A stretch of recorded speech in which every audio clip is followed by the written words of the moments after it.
haca mbwirwa yuko inyuma yaho nahindutse imbwa mu maso ndamera imigara kujya kwimbwa. Yahinduwe imbwa n'umurozi kuri jewe ni mukuru w'iwanje turavukana. Nantirefonye kuri telefone ambwira ati ibara riraguye mwene wanyu ahindutse imbwa yabaye imbwa. Nkibyumva bwa mbere ntari numva umenga ni kwa kuntu umuntu ahimbira akaba umuhimbiri cyangwa ariko aratera akajagari. Numvise ngo yabaye imbwa. Asubiye ku telefona arambwira ati karabaye ariko aramoka kujya kwimbwa. Ndabitahura canza niruka kubera ko mu maso hose yari imbwa usibye amaguru n'amaboko. Muga muravye position yahagarara kujya kwimbwa nyene. Mu maso yari imbwa yari yirabura. Yongera amuvure nkuko yamuvuye ivya mbere, amuvure no ku kuguru kuko ntiyavunitse nta yindi accident nimwe yabaye. Kandi kindi dusaba yikunda yumva afise ubwenge bukora neza kuko naho batoba twebwe abanyagihugu barababaye.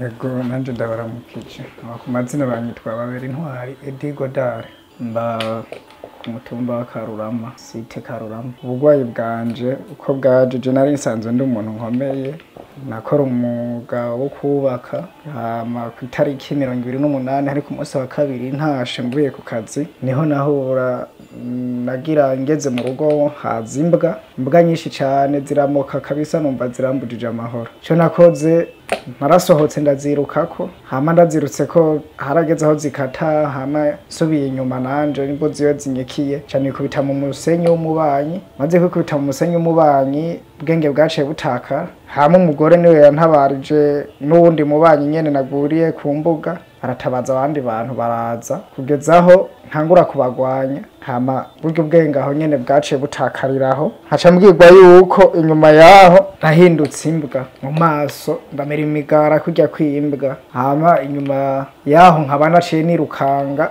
nja ku mugabo bitwa Gerard w'umubanyi twari dusanzwe dufitaniye impari bavuga ko ari n'umurozi kandi nanje nigeze kwiruka kari karankinda. Buryo ibyo bimaze kuba abantu niho bace banyirukako nyene baza basanga iyo ndiko ndaja bakavuga yuko rero nahindutse imbwa. Jewe ibyo bimaze kuba nyuma yaho nagiye gusanga nyene ndi kimuga navunaguritse sanga ndi kwibiziriko ku maboko bamboshe ndi mu basirikare benshi pick-up ihagaze abanyagihugu ari benshi ndi kumwe na nyamugabo Gerard bamufashe nkabwirwa neza ko yari yandoza mpindura imbwa hama ari nawe yandogoye kugira ngo subire imbo umuntu. Hama rero kuva iryo joro kugeza kuno musi nta kindi gikorwa ndasubira gukora sindasubira gutambuka nkuko nahora ntambuka. Ndiko ndagerageza kwivuza ububare bwose bw'amapomade narakoresheje ububare burahera ariko hasigaye ukuguru nta mbaraga gufise nta nguvu gufise. Ego nanje ndabaramukije ku mazina banyitwa babera intwari Edigodare mba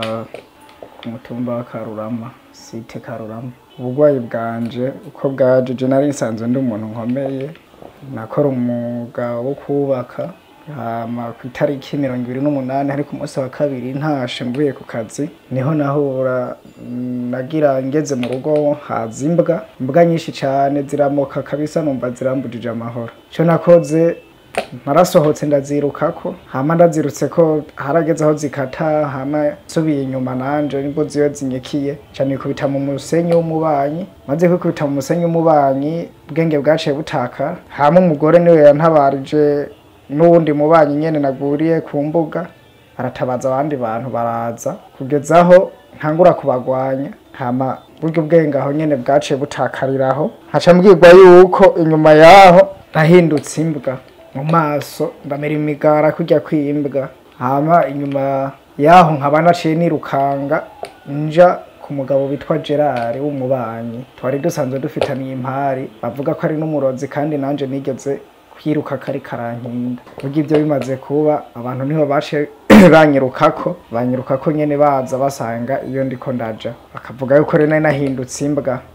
Jewe ibyo bimaze kuba nyuma yaho nagiye gusanga nyene ndi kimuga navunaguritse sanga ndi kwibiziriko ku maboko bamboshe ndi mu basirikare benshi pick-up ihagaze abanyagihugu ari benshi ndi kumwe na nyamugabo Gerard bamufashe nkabwirwa neza ko yari yandoza mpindura imbwa hama ari nawe yandogoye kugira ngo nsubire mbe umuntu. Hama rero kuva iryo joro kugeza kuno musi nta kindi gikorwa ndasubira gukora, sindasubira gutambuka nkuko nahora ntambuka. Ndiko ndagerageza kwivuza ububare bwose bw'amapomade narakoresheje, ububare burahera, ariko hasigaye ukuguru nta mbaraga gufise, nta nguvu gufise.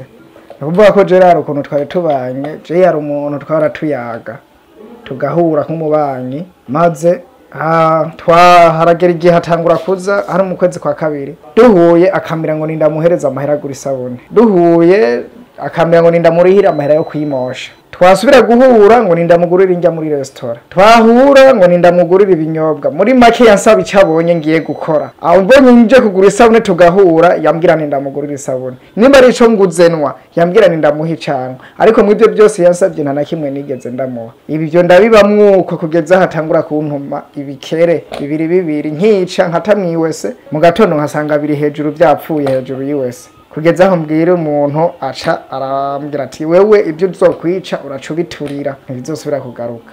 Ndabikora uko je sinari nkiryama, naragira uko nkasanga amabuye mu nzu, narigeze kugira n'igihe ndaja ku kazi ndamara imisi ntari muhira, sanga mwiyo misi umugore n'abana barataye urugo bagiye gusaba indaro mu Gahinga, basubiye mu nzu uko ntashe, baranyereka amabuye begeranije bavuga ati ibi twarase kubibamwo uko. Hanyuma mu kwezi wa gatandatu niho natahari imijoro mu masaa 6, anako abantu b'abagabo twiteramira cyane.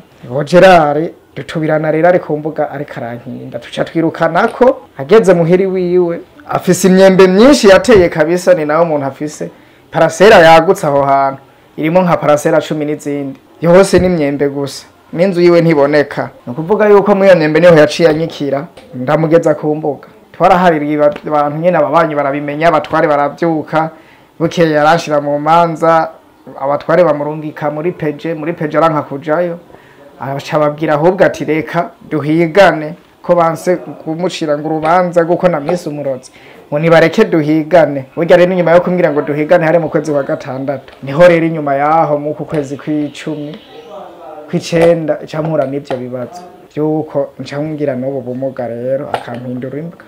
Nukuvuga ko sagaseseshwa rumuri. Ikibazo ciwanje sico kibazo ca mbere Gerard yoba amaze kuhinyuzwako na cyane ko hazi ibimenyetso byinshi byaho yagiye araba akomogwa n'uburozi. Tukaba bafise n'amakuru mu gacimbiri kuko mu kwimuka aho hantu haza yaba mu nzu ya chambre na corridor nta saro, ariko yarafise umuryango w'abana 4 n'umugore n'umwana agira 5 w'uruyoya yaba yaramaze nk'imisi 3 aho yaramwimukanye yimukana uruyoya rw'imisi 3 wiwi w'umugore yavyaye, kandi baza mu gashambre gafise agakorodoro gusa gatoya, bakoraniramo umuryango wose, kandi iyo yaba ntiyarapanze. Hanyuma yaho ku itariki 9 nyene z'uku kwezi kw'icenda nyene ngiriyemo ikibazo, bari bamufatanye uruhinja kuzubagira rubage, abana baratabaza barahamagara ababana, ahantu babonye ashira urwo ruhinja bagiye abatware bamaze gushika, no muri bashasha mu batowe bamwe muri 5 batowe mu basegiteri barahageze, bagiye kurabaho yabitse urwo ruhinja umwana batwaye na nyamugabo nyene, haca haturumbuka y'uruyabu runini. Nukuvuga ko urubanza twe twarigeze gutumwa ko na OPG kuko byabaye ariko umunsi wa kabiri, hama ku munsi wa kane baradutuma ko turagenda, asaba ko nojana n'abantu babibonye kuko yavuga ko jewe ntavyo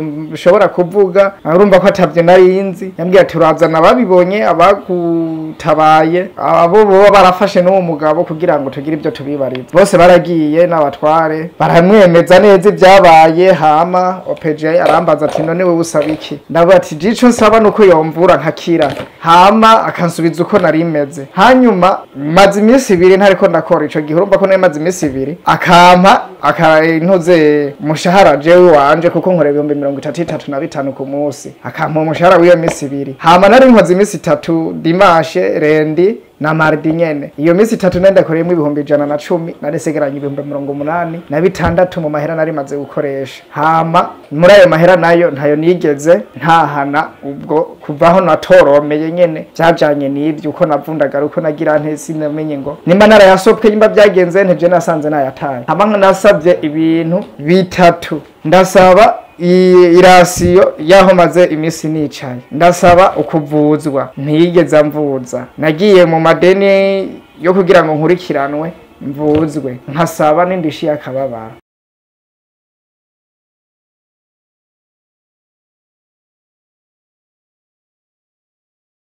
Ku mazina banyitwa Babera Intwari Blaise Kentenich, abenshi bakaba bamenyereye ku izina rya Agabi. Nsanzwe ndi umu artiste, nkaba mba mu karere ka Karurama. No kuvuga uyu bavuga yuko yahinduwe imbwa n'umurozi, kuri jewe ni mukuru w'iwanje turavukana. No kuvuga itariki nizo nshobora kuba ntibuka neza, mugabo uno musi turi itariki 2 kaba harenze ko indwi, kayibaye indwi irenzeko iminsi 3. Uwo munsi cyari gihe cy'isaha 3:30 zo mwijoro, naho numvise telefone bantelefona muri make, nasanze byatanguye. Maze kuhagera kuko bivanye n'ukuntu bari bantelefonye, ntago nari umuntu nshobora kuba nomara umwanya ntarashika. Narabangutse ko numvise byari ibintu byari biteye ubwoba. Numvise mama we wanje nantelefonye kuri telefone ambwira ati ibara riraguye, mwene wanyu ahindutse imbwa, yabaye imbwa. N'ibyumva bwa mbere ntari numva umenga ni kwa kuntu umuntu ahimbira akaba umuhimbiri cyangwa ariko aratera akajagari. Numvise ngo yabaye imbwa. Asubiye ku telefona arambwira ati karabaye, ariko aramoka kujya kuyimbwa. Canda bitahura canza niruka. Burya naciye ahantu hari akansoko ku Karurama, nabwiye umudandaza ati ntize nkoni wo irariza carayimba.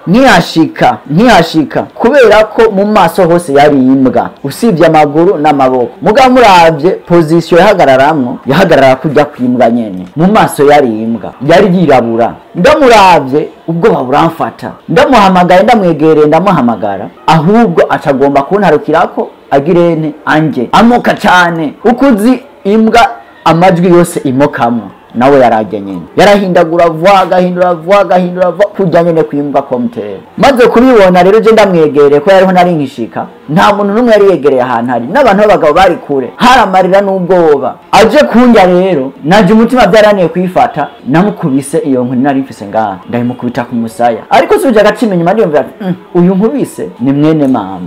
Ahubwo reka ndaba uburyo bwose nogirane niburi twamufata, nimba uwo mugabo abimukuremo tubamufashe, kuko no mwanya ngashobora kwiruka. Burya rero umwanya abenegihugu bari batangiye gukubita ku nzu, wa mugabo atagirane atarasohoka ariruka.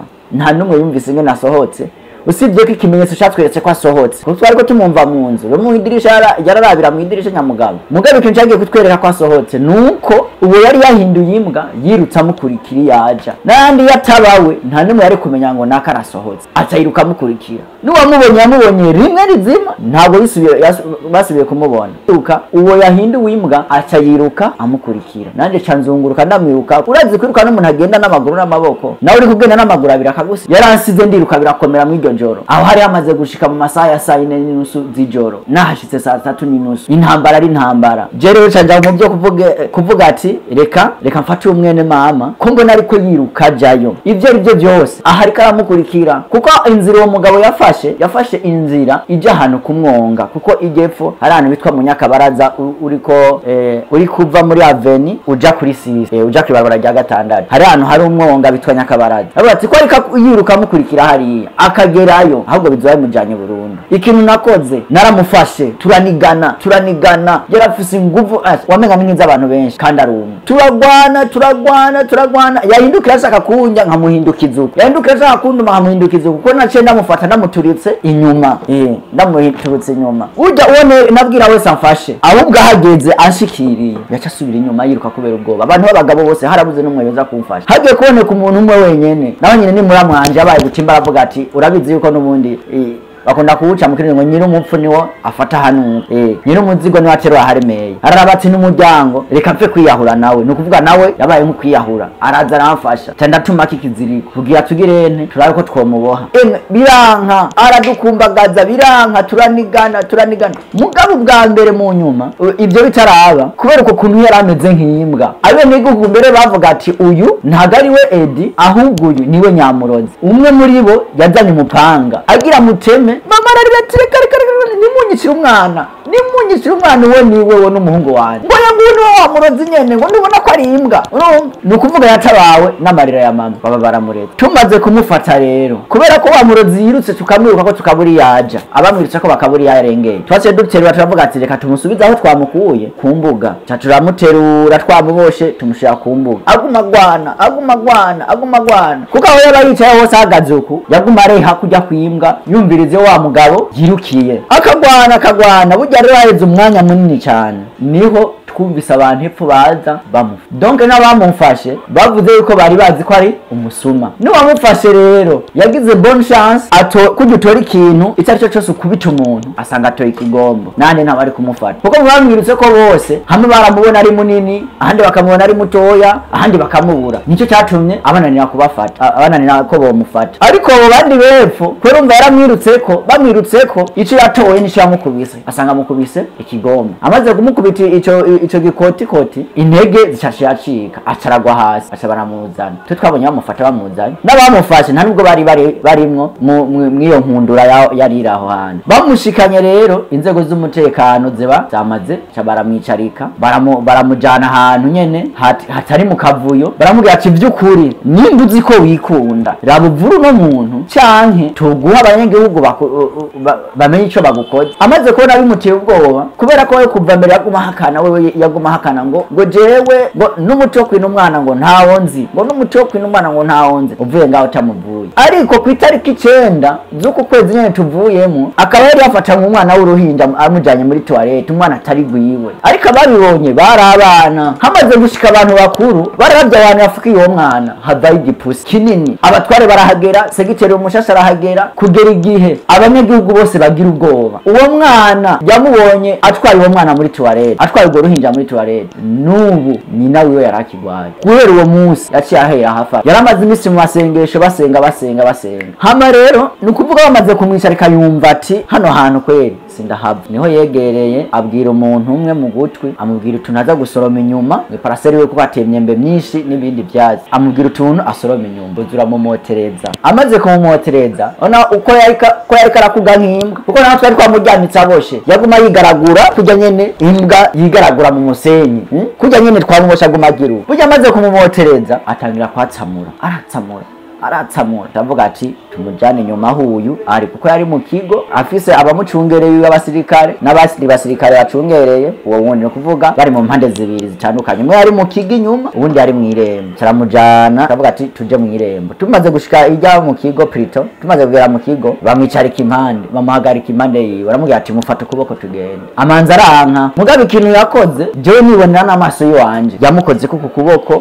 aramufota bene baca baragica turagera uko twatere ntambwe tuduga niko yatera uyu agarura ubwenge burya uwo Edigodare yagiye gutora ubwenge asanga hari abasirikare n'indi pick up y'igisirikare yavuye mu ikambi abasirikare benshi aravuga ati none jewe ko munjana mugira munjane donc we ntiyarazi n'ibyabaye n'ubu nababyumva nk'inkuru yibuka bitangura akibuka abona abasirikare niyo nkuru yibuka ni kuvuga rero je ndamubwiye ati ntakariwe baje gutora ahubwo baje gutora umuntu yakubwiriye nabi ngo nindese ngo mugabo ngo Gerard ngo nimumumpere ngo amahera ngo yisabune ngo nimumumpere ngo amahera ngo aje kujya ngo nimumumpere ngo amahera aje kwiyogoshesha kubera katangira mwigenza ko nibyo bintu yamusaba barahura ngo none ngo gamurashe baramutazira nkunda barashe none gamurashe none ngurira akantu ngo mpango majana 5 ngo mpadesa ngo nguri sabune ngo mpijana avuye ku kazi kubaka mu kimasi kujya abaja muri lopo ya midi ngo ngurira ko kujya ngo nyogosha basi ngo ndihira abanyogosha urumva nguma amwigenza ko rero no mu mwanya ariko aratora ubwenge asa nk'uri karazanzamuka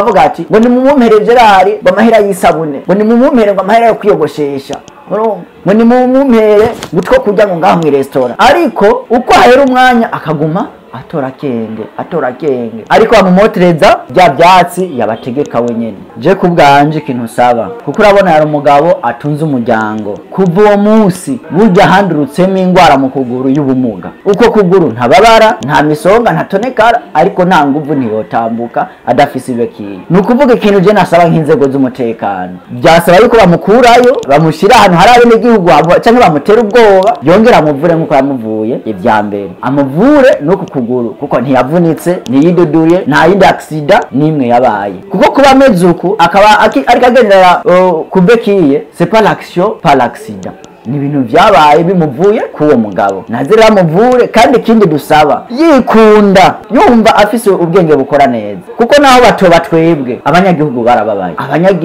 barababaye kuko kubwanjeho nibisanzwe naho yogaruka kibera hajya biramusha imana niyo butungane mugabo abanyagihugu bababaye nabo ni benshi bagaruke nta ngorane agaruke yibereye hajya ariko abanyagihugu bababaye